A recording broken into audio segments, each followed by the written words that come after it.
Assalamualaikum warahmatullahi wabarakatuh, pemirsa Sultra TV. Senang sekali saya Dian Rahma menjumpai Anda. Dan tentunya dalam program Sudut Sultra kali ini kita akan membahas tema yang sangat menarik karena menurut saya tema ini terkadang terlupakan bagi kita para generasi muda atau mungkin juga para kalian yang mengakunya sebagai generasi Z ya atau Gen Z saat ini. Nah, kita selalu berpikir bahwa perkembangan teknologi saat ini atau budaya luar yang juga cukup pesat masuk itu membuat akhirnya kita mulai melupakan kita ini dari mana ya, atau sejarah daerah ini, sejarah bangsa ini seperti apa ya. Nah, utamanya bagi kalian nih anak-anak muda yang saat ini ya baru mungkin yang masih mengenyam bangku pendidikan, terkadang masih aduh kok kayaknya pelajaran sejarah itu tidak menarik. Sejarah itu katanya kesannya kita selalu mengingat ke masa-masa yang lalu. Kita kayaknya tidak move on dengan perubahan. Tidak seperti itu. Bahkan memaknai sejarah sebenarnya jauh lebih penting karena kita tidak pernah melupakan seperti apakah proses dan tahapan hingga akhirnya kita ada di titik yang saat ini. Nah, oleh karena itu sesuai dengan tema kita, yuk jangan lupa pada sejarah nih buat anak-anak muda, jangan lupa pada sejarah ya. Telah bergabung bersama kami narasumber kita dari Asosiasi Guru Sejarah, khususnya bidang pengembangan dan penelitian, sudah ada Bapak Lukman Hakim SPD MPD. Halo Bapak, terima kasih sudah meluangkan waktu untuk hadir. Sehat Pak hari ini? Ya Alhamdulillah. Oke. Nah Bapak Lukman kebetulan juga adalah seorang guru sejarah, ya pastilah karena tergabung di Asosiasi Guru Sejarah berarti dia guru sejarah. Maksud saya guru sejarah di SMA Negeri 11 Kendari. Ya betul. Dan memang sempat tadi ngobrol di awal pemirsa ya bahwa Bapak Lukman ini memang juga cukup paham dan familiar lah bahwa memang banyak sekarang anak-anak muda yang mulai melupakan sejarah atau menganggap bahwa pelajaran sejarah itu sangat membosankan gitu. Nah, gimana sih sebenarnya Pak kalau dari Pak Lukman sendiri menanggapi ya situasi saat ini di mana perkembangan juga memang membuat para generasi Z kita ini mulai melupakan sejarah. Tanggapannya seperti apa? Silakan. Ya, terima kasih. Jadi sebenarnya memang kalau saya pribadi sebagai guru sejarah sekaligus pemerhati sejarah, memang kalau kita melihat dengan kondisi sekarang, ya, kondisi perkembangan zaman yang kita lihat bagaimana anak-anak kita pemahaman mereka terkait dengan sejarah memang sudah agak mulai berbeda ya, agak mulai berbeda dengan kondisi zaman di zaman kita dulu. Betul.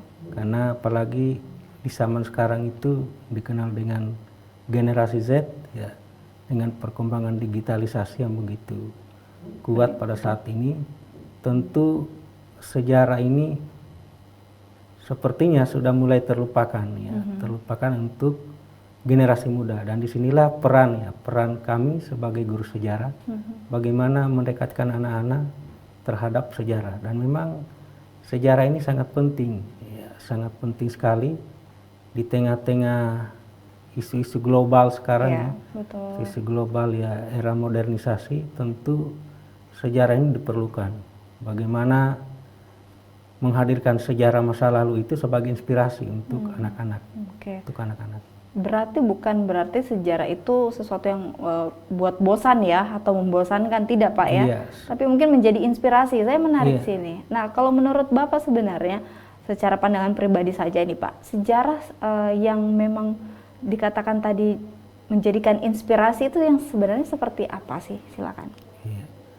Jadi kalau sudut pandang kami sebagai guru sejarah, melihat sejarah ini sebagai inspirasi, tentu kalau kita belajar sejarah kita tentu banyak melihat sosok tokoh-tokoh inspirasi ya, tokoh-tokoh bangsa ya, yang kemudian bisa menjadi inspirasi bagi generasi muda. Ya, banyak tokoh-tokoh muda pada saat itu seperti Sultan Syarif, Soekarno ya, itu bisa jadikan inspirasi untuk generasi muda sekarang. Tapi mungkin itu tadi ya, karena para generasi muda kita, anak-anak muda ini juga sudah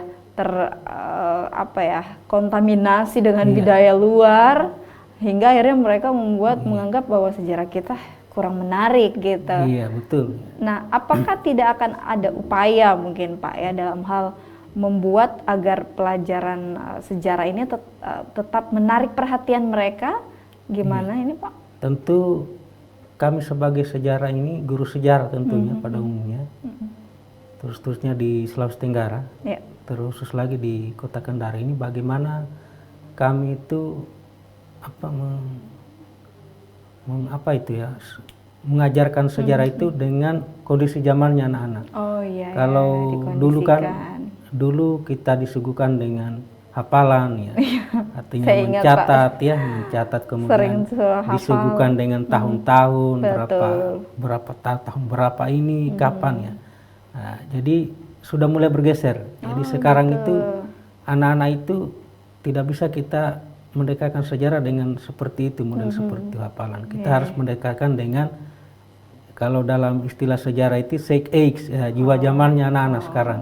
Jiwanannya seperti, kalau saya pribadi, saya itu karena penggiat IT juga, penggiat media sosial juga, artinya saya dekatkan dengan kehidupannya mereka. Jadi pendekatannya melalui itu ya Pak? Iya, melalui itu. Ya, pendekatan kehidupan mereka itu, apakah itu mereka berstorytelling, apakah itu melalui game ya, melalui game sejarah yang tentunya memberikan minat tersendiri. Oh, ternyata belajar sejarah itu tidak membosankan. Nah, ini tadi yang saya bilang, bahwa karena di masa kita, masa Bapak, masa saya juga dulu sangat jauh berbeda dengan masa anak-anak Gen Z sekarang. Kalau kita hanya suguhkan dengan setor hafalan atau mungkin dengan pencatatan yang menceritakan ya kerajaan ini dan itu, kayaknya bosan, boring ya Pak ya.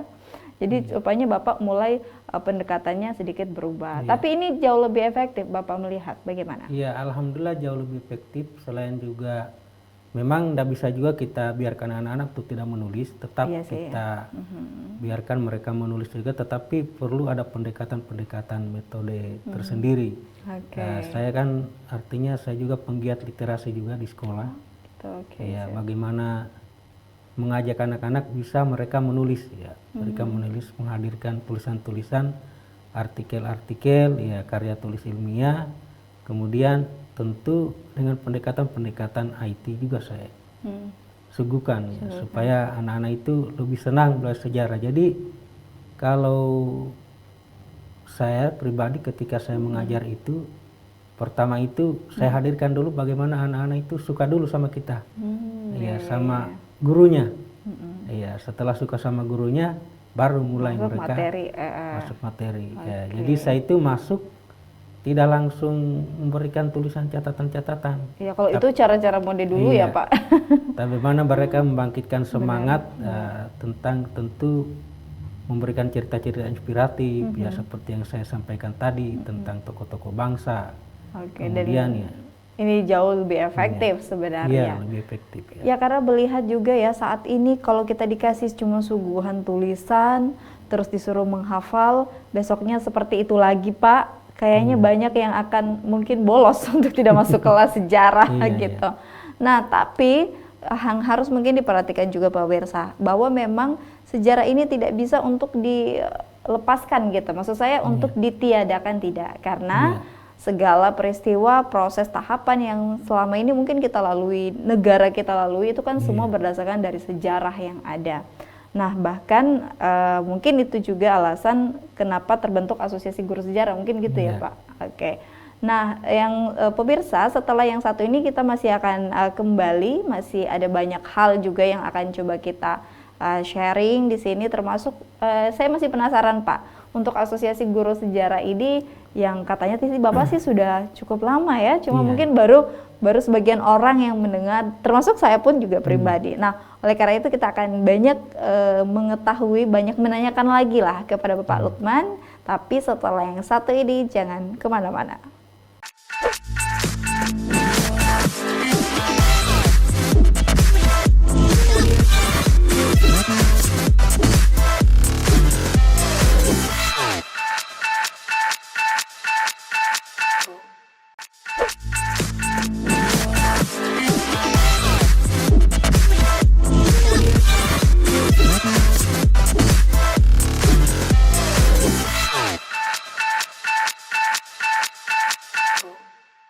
Terima kasih pemirsa, kita kembali lagi seperti yang saya janjikan di awal tadi ya, sebelum kita break, bahwa kita ingin juga mengenal Asosiasi Guru Sejarah. Karena jujur juga Pak, saya baru mendengar sebenarnya Asosiasi Guru Sejarah, walaupun ternyata ini sudah lama.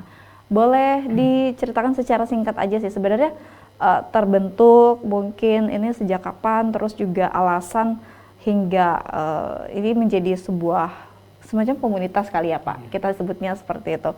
Ini awalnya gimana sih? Silakan. Terima kasih.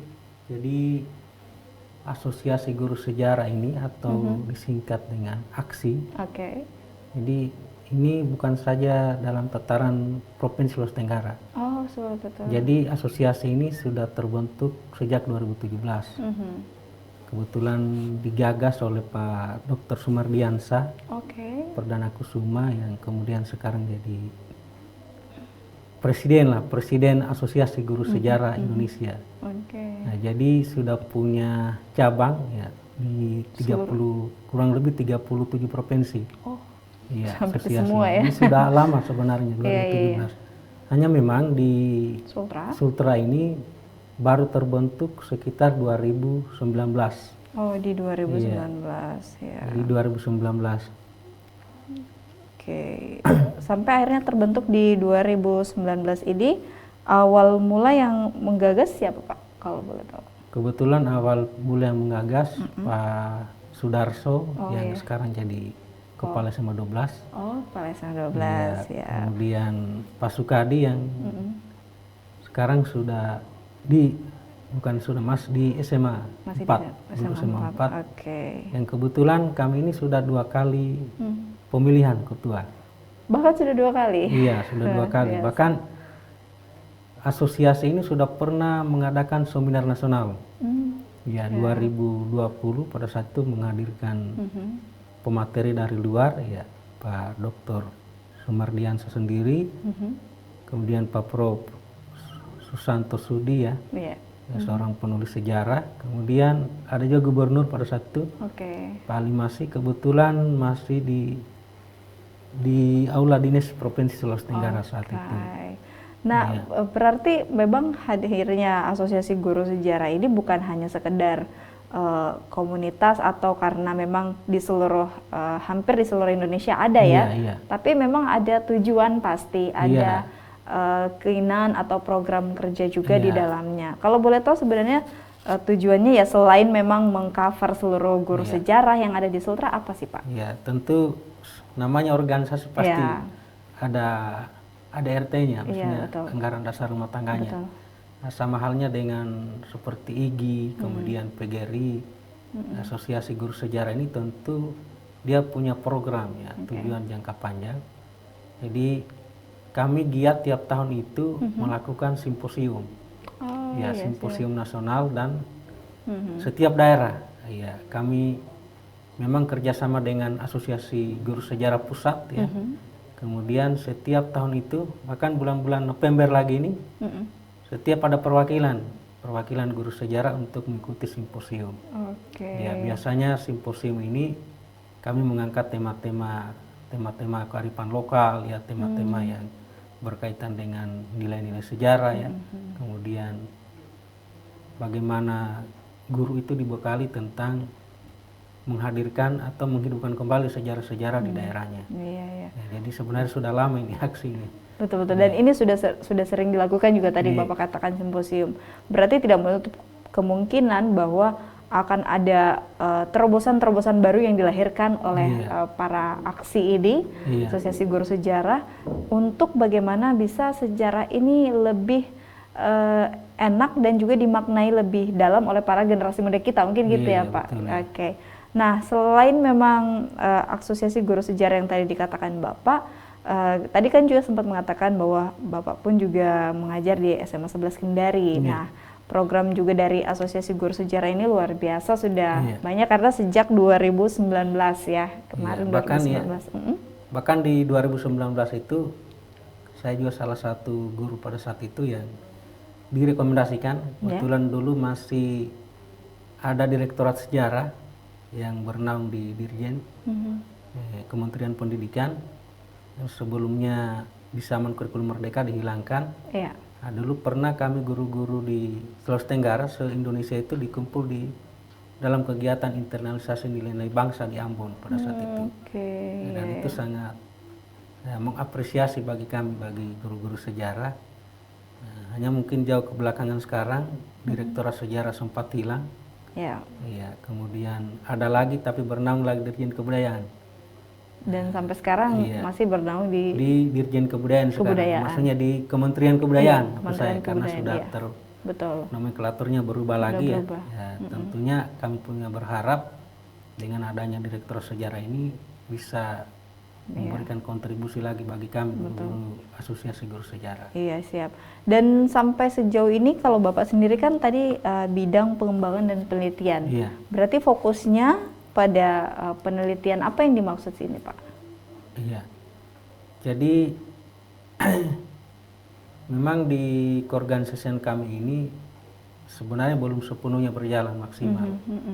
Iya, belum sepenuhnya berjalan maksimal. Kalau saya sendiri, karena artinya kesibukan saya selain guru sejarah juga, Oke. saya juga kan kapasitas saya sebagai ketua MGMP, Oh iya. ya, sebagai mitranya aksi Iya. di Kota Kendari. Ya, jadi dalam kapasitas sebagai bidang Litbang, ya tentunya kemarin juga saya bekerja sama dengan aksi melakukan workshop-workshop tentang bagaimana kita mencoba untuk menulis, ya, mencoba untuk melakukan penelitian-penelitian sederhana tentang sejarah lokal, ya, sejarah lokal. Memang sampai sekarang belum terwujud karena kita terbatas Waktu juga mungkin. waktu, dana juga ya. Oh, dana juga siap. Terbatas ya dana, ya. Itu yang kemudian membatasi kami belum bergerak sampai saat ini. Hanya memang saya secara pribadi saya giat menulis, ya. Oke. Dan pasti kalau Bapak giat menulis, pasti juga giat membaca ya, karena Iya, giat setahu membaca, saya ya. kalau sudah berbicara dengan literasi, budaya membaca dan menulis itu satu hal yang tidak bisa dipisahkan gitu.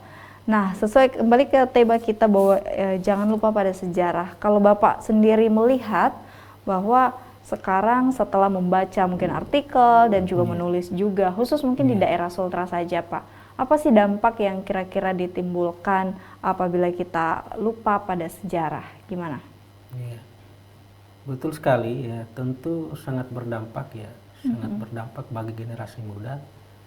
Ya, akan jadi baratnya dia terjadi amnesia, lupa terhadap jati dirinya sebagai anak bangsa. Tentunya ini sangat memprihatinkan bagi bangsa kita.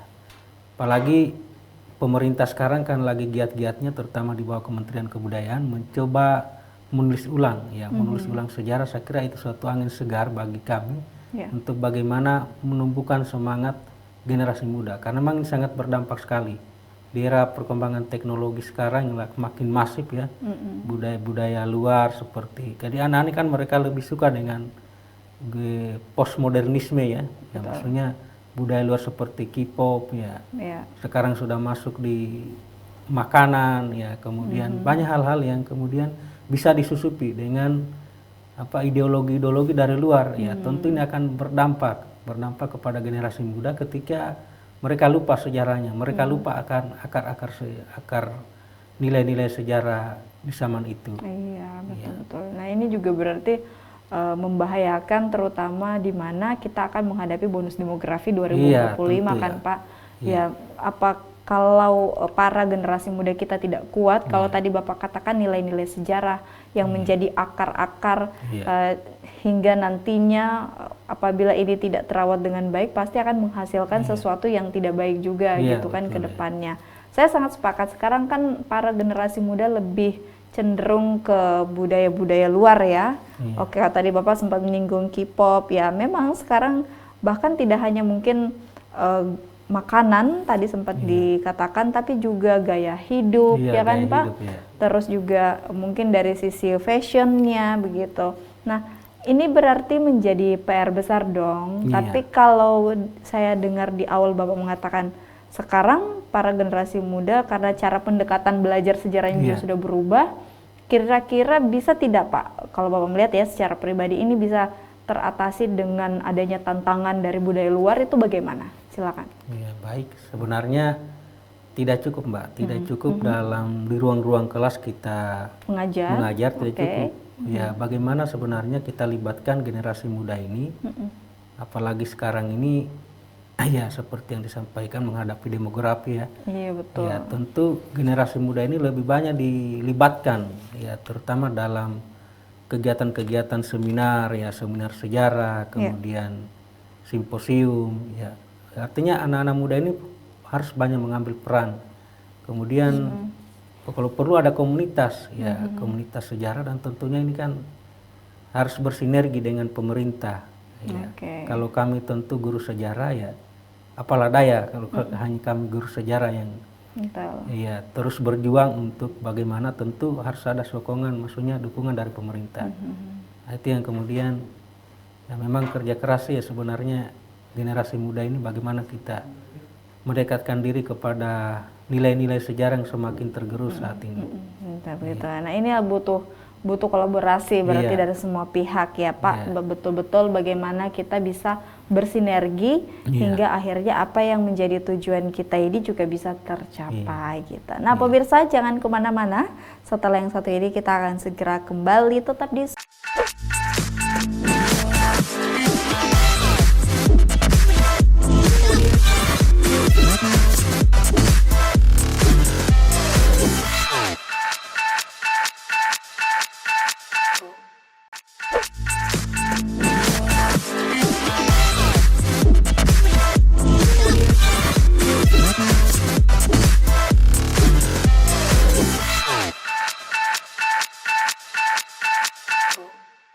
Kita lanjut lagi pemirsa, masih dengan Bapak Lukman Hakim selaku dari perwakilan Asosiasi Guru Sejarah di bidang pengembangan dan penelitian.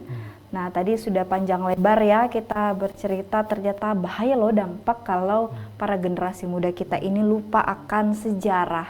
Dia akan lupa pada jati dirinya, malah takutnya nanti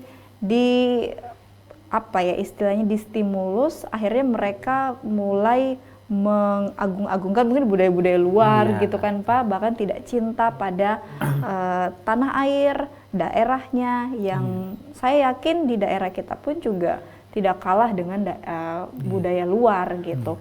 Nah, sampai sejauh ini saya mengutip sedikit yang Bapak katakan bahwa perlu adanya sinergitas, ada kolaborasi, karena kalau hanya mengharapkan belajar sejarah di ruang-ruang kelas kayaknya tidak cukup dan tidak bisa Pak. Seperti apa sih harusnya peran tidak hanya dari pemerintah, apakah ada pihak-pihak lain juga yang perlu mengambil peran di sini Pak untuk bagaimana tetap menumbuhkan semangat dan para generasi muda ini tidak lupa pada sejarah, gimana? Ya, tentu peran-peran ini bukan kami saja semata guru sejarah ya, tapi di balik itu perlu ada peran-peran dari pemerintah salah satunya.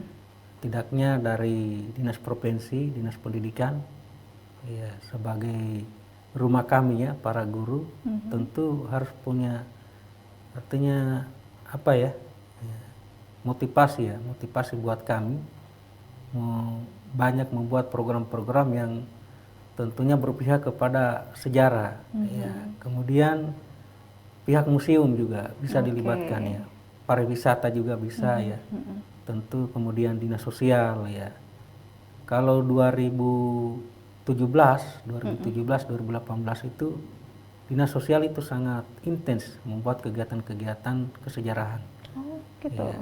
Nanti jauh ke belakang setelah ini sudah mulai peran-peran itu sudah mulai tidak nampak. Jadi harapan tentu kami sebagai guru sejarah ya berharap sekali kepada pihak-pihak pemegang kebijakan untuk bagaimana perhatiannya terhadap sejarah, khususnya di sejarah lokal ya, khususnya sejarah lokal. Karena ini kalau berbicara tentang sejarah lokal ini kan kalau di kurikulum baru ini ya, kurikulum kan tidak ada muatan-muatan sejarah lokal. Betul. Kami hanya mempelajari tentang sejarah umum, sejarah nasional. Nah, itu yang kemudian perlu didorong ya, perlu pemerintah pikirkan bagaimana menghadirkan sejarah lokal yang melibatkan guru-guru. Kalau perlu ada kegiatan-kegiatan semacam bagaimana menulis tentang sejarah lokal. Karena jujur saja siswa saya yang saya ajar ini, bahkan kalau saya tanya pahlawannya di sini siapa ya? Tidak tahu mereka, ya Pak? ya tidak tahu. Opu Taiko itu siapa ya? Iya. Sultan Himatuddin itu siapa ya? Oke. Yang dari Buton. Ya, itu mereka tidak tahu. Nanti saya cerita. Padahal banyak referensi, banyak situs-situs sejarah di sini yang perlu. Ya, Nah itu anak-anak tadi itu karena paling mungkin inisiatif iya. saya, misalnya guru sejarah. Itulah saya bilang keterbatasan dana. Mhm. Ya, kami guru sejarah, kita mau apa kalau dana terbatas? Ya, kemudian kami guru mengajar itu terbatas. Ya, Ya dalam, dari jam pelajaran juga kan. dalam seminggu gitu. 24 jam. Ya. Ya. Itu keterbatasan kami itu. Bagaimana mau mengembangkan minat, kreativitas guru-guru untuk bagaimana mendekatkan sejarah dalam kehidupan sehari-hari, khususnya di lingkungan sekitar. Ya, di Kota Kendari ini sebenarnya aset terkait dengan sejarah itu banyak. Iya. Ya, banyak hanya kurang dilestarikan. Dan Saya miris sekali lihat banyak aset-aset di sana, di Gunung Jati, di Mata itu banyak termasuk di itu kurang perhatian dari pemerintah. Betul. Nah, mungkin bisa ini menjadi cikal bakal nanti ke depannya ya, perhatian untuk semua elemen agar bagaimana para sejarah, terutama sejarah lokal kita ini tidak akhirnya dilupakan sama kita putra-putri daerah Sulawesi Tenggara. Khususnya di Kota Kendari pun saja cukup banyak ya, tadi Bapak katakan, apalagi untuk di Sultra yang 17 kabupaten kota. Masing-masing daerah itu saya yakin pasti punya sejarah unik dan menarik. Hanya ini tinggal bagaimana kita bersama-sama berkolaborasi menumbuhkan semangat para generasi muda untuk tidak lupa akan sejarahnya. Nah, kira-kira Pak ke depan apakah ada inovasi juga dari Bapak sendiri ya selaku guru sejarah atau terobosan serta mungkin upaya-upaya lain biar para siswa-siswi ini jangan bosan-bosan untuk belajar sejarah, terutama sejarah lokal. Gimana Pak? Ya, jadi untuk saat ini salah satu pendekatan yang lebih, maksudnya yang lebih membuat anak-anak tertarik tentunya kami guru, khususnya saya pribadi, dalam mengajar di kelas itu bagaimana kreativitas guru, bagaimana menghadirkan inovasi-inovasi yang terbarukan. Karena memang sejarah ini sesuatu hal yang membosankan bagi siswa karena mereka anggapannya mata pelajaran yang kuno, sulit move on. Iya betul. Sulit move on. Bagaimana saya sebagai guru sejarah bisa sekreativitas untuk mengemas mapel itu menjadi pembelajaran yang paikem ya. Maksudnya pembelajaran yang penuh kreatif, menyenangkan ya. Tentu saya selipkan dengan mendekatkan diri mereka, misalnya mereka buat storytelling, mereka buat video. Jadi karena anak-anak kan ini suka TikTok. Betul. Ya, TikTok, IG. Jadi ada kebanggaan tersendiri. Jadi mereka membuat video TikTok ya. Itu sehingga mereka merasa senang ya belajar sejarah. Dan memang tetap mengedukasi ya. Iya, mengedukasi.